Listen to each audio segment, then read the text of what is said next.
เดี๋ยวแป๊บนึงเด็กขาดเลยเด็กอืมอืมอืมโอ้เรียบร้อยพี่น้องเอ้ยเพิ่นสิขาดอ๋อโอ้เฮ้เป็นไดพี่น้องเอ้ยโอ้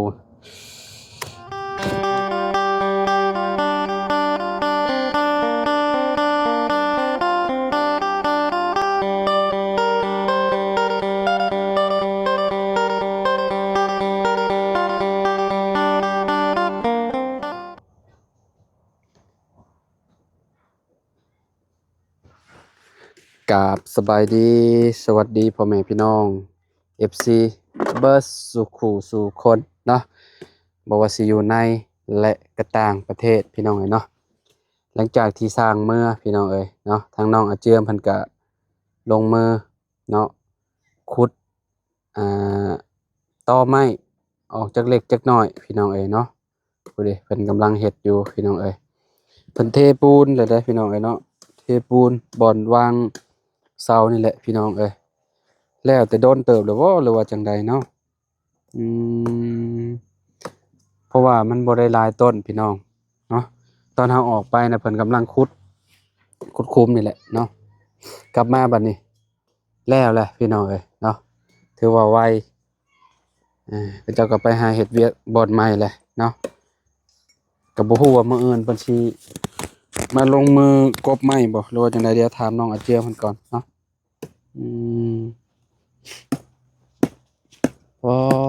สบายดีเด้อเนาะสบายดี มันก็ ยากเติบเนาะ โดย เพราะว่ามันเลิกพี่น้องเอ้ยเนาะก็มีแต่ตัดให้มันเพียงดินซื่อๆแล้วเนาะน้องเนาะ โดย สมมุติเฮาก็เอาออกทีละตอก่อนก็หลายอยู่เด้พี่น้องเอ้ยเนาะหลายพอสมควรอยู่เนาะอ่านี่มีแต่เอาออกแต่แถวนี้ก่อนเพราะว่าแถวอันอ่าหม่องคุมตัวนั้นมันใกล้คุม โด เนาะ ย ทางสร้างเพิ่นว่าบ่เพิ่มเฮ็ดฝั่งนั้นเนาะ โดย ให้เฮ็ดฝั่งนี้เลยพี่น้องเอ้ยเนาะ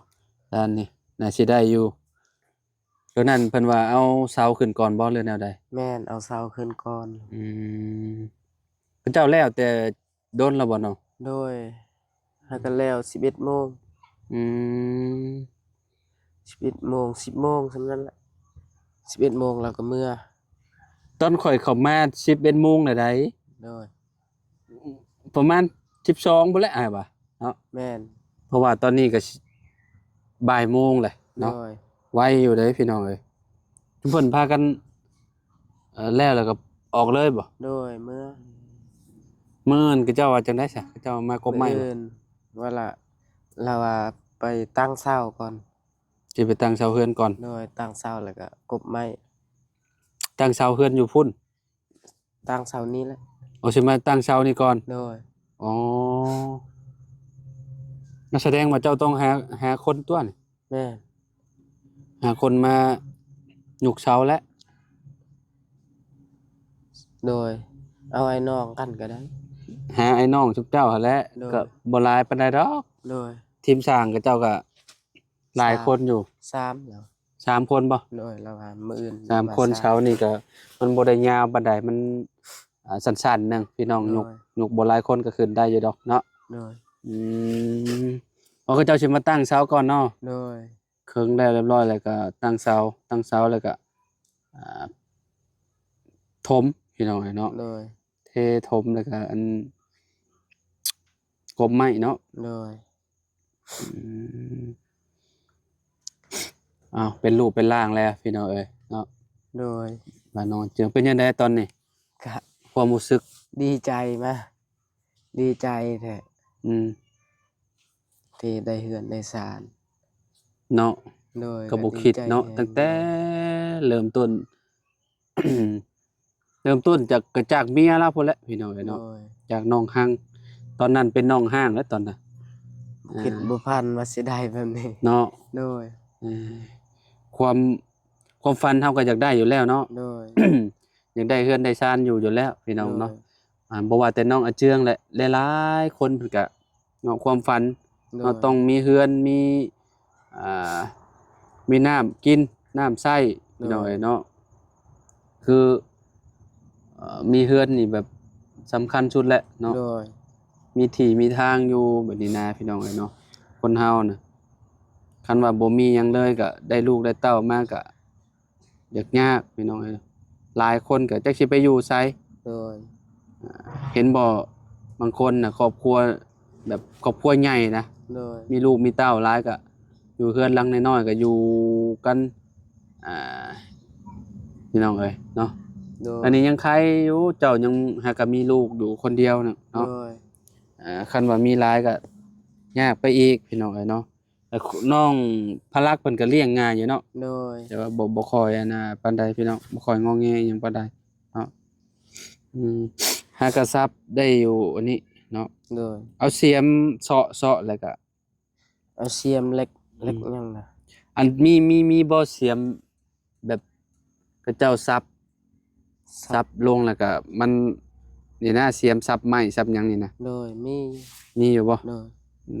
มหรือว่าควรน่ะมีบ่ แม่นมี ควรน่ะเฮาขุดพี่น้องเนาะขุดเบิ่งออกทีละหลายแล้วเฮาก็ซับอ๋อซับออกทีละน้อยละน้อยเนาะ โดย เพราะว่ามันเป็นไม้ไผ่พี่น้องมันก็อ่อนอยู่บ่น้องเวลาเฮาซับออกนี่ โดยทั้งลุ่มมันอ้อนหัก อืม นี่เด้ อืมมันอ่อนอยู่เนาะ โดย ใครแน่ซะ คันเสียมตัวนั้นแห้งง่าย โอ้พันจั่วๆเลย มีน้ำเนาะกออันนี้กอไผ่นี่มันเอาน้ำไว้อยู่ข้างในพุ่น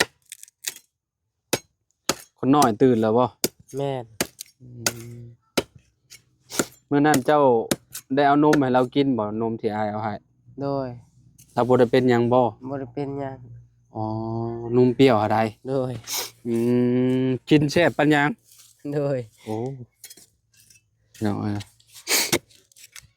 คิดว่าเรากินเลยยันเราเจ็บท้องว่ะ บ่ บ่เป็นหยังเนาะ เลยเราเคยกินเลยเด้ตอนนั้นบ่าวจันทร์มาให้เราก็กิน อืมยังเหลือแต่เล็กตะซอยแล้วเรายังบ่กินเนาะ โดย เล็กตะซอยก็น่าสิกินได้เขาว่าตื่นแล้วได้หาอยู่ แล้วเบิ่ง พอ โทรศัพท์ อ่อนอยู่เนาะ โดย อืมโทรศัพท์จะเบิ่งได้อยู่บ่ โดยได้ อ๋อมี Facebook หรือบ่ มี ชื่อหยัง Facebook จ้ะ น้องเจืองแล้วก็น้องหั่ง ไผตั้งให้ บ่าวเสียง อ๋อน้องเจืองน้องห้าง โดย ภาษาไทยหรือลาว ภาษาไทย อืมโอ้คักแล้วซะเดี๋ยวสิเข้าไปพิมพ์เบิ่ง โดย ยะว่างบ่ โดยเนี่ยว่างหน่อยหนึง เจ้าเรียนจบห้องใดก็ มหนึ่ง มหนึ่งบ่เจ้าน่ะ โดย โอ้ ตอนนั้นเฮาก็อยากเรียนต่อแต่ว่าบ่มีรถเฮาก็ย่างตลอด เจ้าย่างไปเข้าอยู่บ้านดงครับบ่ โดย อืมอ่านออกเขียนได้อยู่เหรอวะ โดย อ๋อได้อยู่เนาะเมียเจ้าห้องใด เมียจักแหละเราว่าห้องปหนึ่ง คนหนึ่งออก โดย อ่านบ่ออกเลยเนาะ โดย เจ้านี่ภาษาไทยก็พอได้บ่ โดยได้ เออ อ่านได้อยู่เขียนก็ได้อยู่ เขียนก็ได้อ่านก็ได้เนาะ โดย แสดงว่าไปใช้ก็ได้ตัวนี่ โดย ภาษาลาวนี่อ่านออกบ่เลย ภาษาลาวหมดภาษาเวียดเฮาก็ยังฮู้ ฮะ หนังสือเวียดเฮาก็ยังฮู้ ภาษาเวียดเจ้าก็ฮู้ โดย บางคำบ่ แม่น อืม ภาษาเวียดนี่เวียดแนวอื่นนั่นฮู้หมด เออๆ โดย ภาษาเวียดเซกองหยังก็ฮู้หมด ๆบ่ให้เจ้าเขียนได้บ่ เขียนหั่น เขียนบ่ได้ แต่ว่าเวลา บ่ได้คือกันเฮา แต่ว่าเวลากับเจ้าล้มมาเนี่ยเจ้าฮู้บ่คืออ้ายเป็นเวียดเอาอ้ายล้มกับเจ้าเนี่ยเจ้าฮู้บ่ ฮู้หน่อยหนึงมันบ่หลาย เออ แต่ว่าโตอันบ่ฮู้แต่สั่นหันมีฮู้บ่หลาย อืม แต่ว่าเขาเว้ากันภาษาเวียดนี่ฮู้ อืม หนังสือก็ฮู้อยู่แต่ว่าฮู้บ่หลาย อืมเนาะฮู้เพื่อสิ เบิดนี่ก็ใช้เวลาดนอยู่หลายมื้ออยู่เจ้า โดย เจ้าก็ต้องตื่นมาแล้วก็เจ้าก็ คอยซับไปเรื่อย โดย ๆเนาะไอ้เนาะ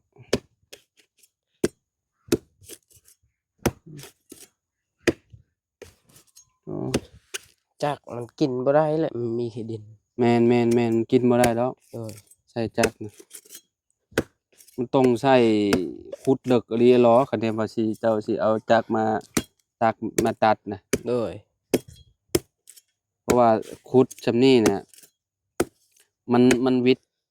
เนาะมันวิดแหละอันวิดหางไม้แล้วเฮาก็ยังสามารถแบบถมได้เด้ โดย ถือกล้องตารางได้พี่น้องเพราะว่าเอาให้มันเรือฝั่งนั้นสีลายๆแน่พี่น้องเลยเนาะเพราะว่าอยากเฮ็ดเป็นหน้าบุงหน้าบ้านเด้บอนนั่งดิดนั่งหยังอนาคตอาจสิแบบต่อเติมออกไปพุ่นสมมุติว่าน้องเจืองเพิ่นหาเงินหาค่ำได้ โดยมันบ่ออก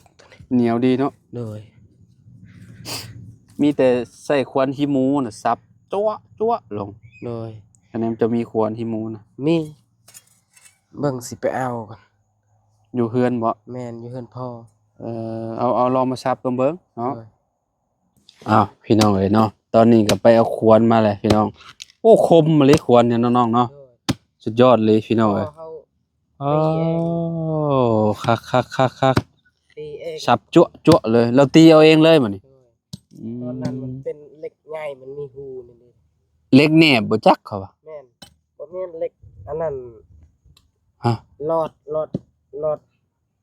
ตั้งสมัย โอ้รถตั้งแต่สมัยตะกี้แต่ก่อนผู้ มันเป็นรอด ใช้เบิ่ง แต่ว่าพอเขาตี โอ้คือสิดีอยู่ดอกพี่น้องเอ้ยเนาะโอ้เป็นเหล็กน่าสิเป็นเหล็กรถรุ่นตะกี้แต่ก่อนเนาะโอ้ครับโอ้ ใครชำได้ก็ตัดใจหมด โอ้คมเลยโอ้จั่วเลยเออโอ้อืมโอ้คือแบบนี้นะซับออกแบบว่าอันนั้นเอากับบิคอยบิออกเนาะเป็นไดเมียใครจะบอกกินยา ด้วยใครแล้วเบิ่งโทรศัพท์ เบิ่งโทรศัพท์ได้เลย ด้วย อืมก็พากันนอนเด็กบ่จักยังบ่ค่อยสบายเอ้ยคือปวดหัวละบาดนี่ค่อยก็ได้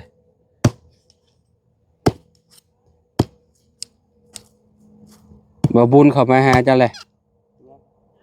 บ่บุญบ้านป่าได้ พวกคุณมันป่ามาแล้ว แล้วว่ายังบ่เห็นมา ทีนี้ก็เห็นรถแล้ว รถไฟ รถบาบุญแม่น เบาเสียงว่า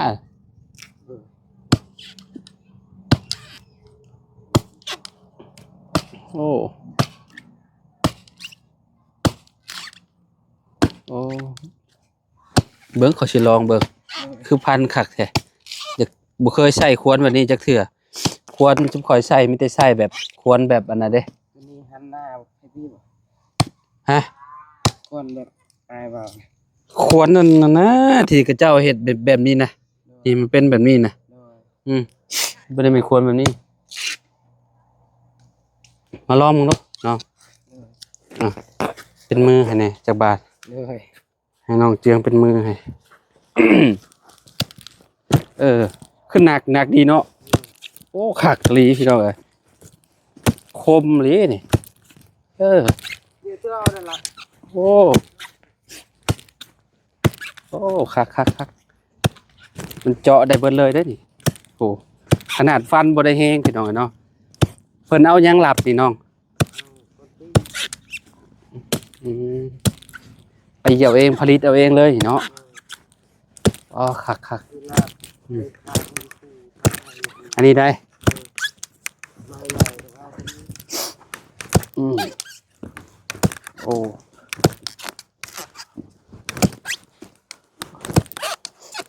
โอ้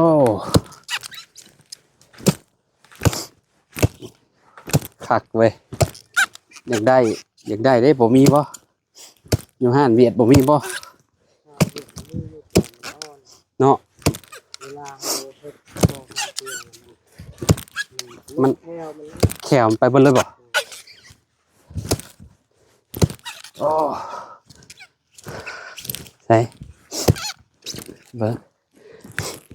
ตกซับโลกจุบาทเนาะนี่โอ้หน่อสิออกเลยนี่โอ้ว่าเป็นวัดพี่น้อยใช่เบิ่งก็จะจัดการให้มันขาดไปเลยตัวนี้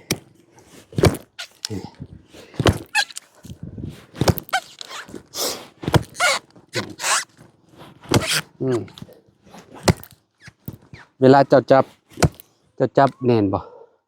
มันบ่แน่นกันนะ ข่อยมือแดงมาเลย จับแหนมมันก็มือแดงมันเป็น ผู้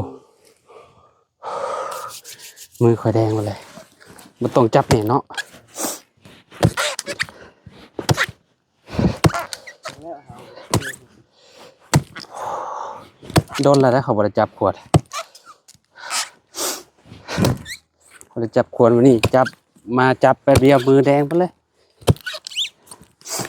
นี่ต้องเอาเสียมขุดอีกบ่เลยเนาะน้ำมองนี่เนาะตัดตัวนี้ออกก่อน แห้งนี่คือบ่เนาะ เฮงเขาจะเบิ่เลย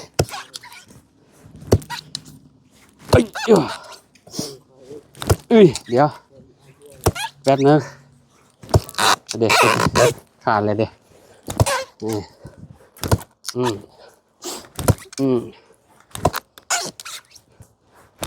โอ้เรียบร้อยพี่น้องเอ้ยเพื่อจะขาดอ๋อโอ้เป็นไดพี่น้องเอ้ยโอ้เบิ่งมือข่อยบัดนี้จับเน่นลีนี่พี่น้องก็เจืองว่าวเลยฮอต ยังเรื่องป่ามันก็โป่งน้อย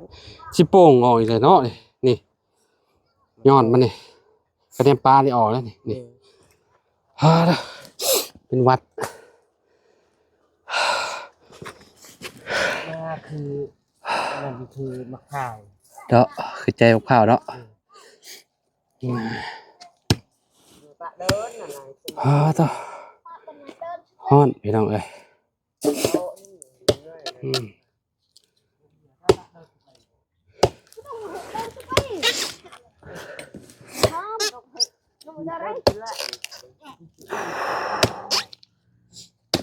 คนได้เห็ดดนน่ะไม่เห็ดแต่คือแบบหายใจก็จะบ่ทันฮ้อนพี่น้องเอ้ย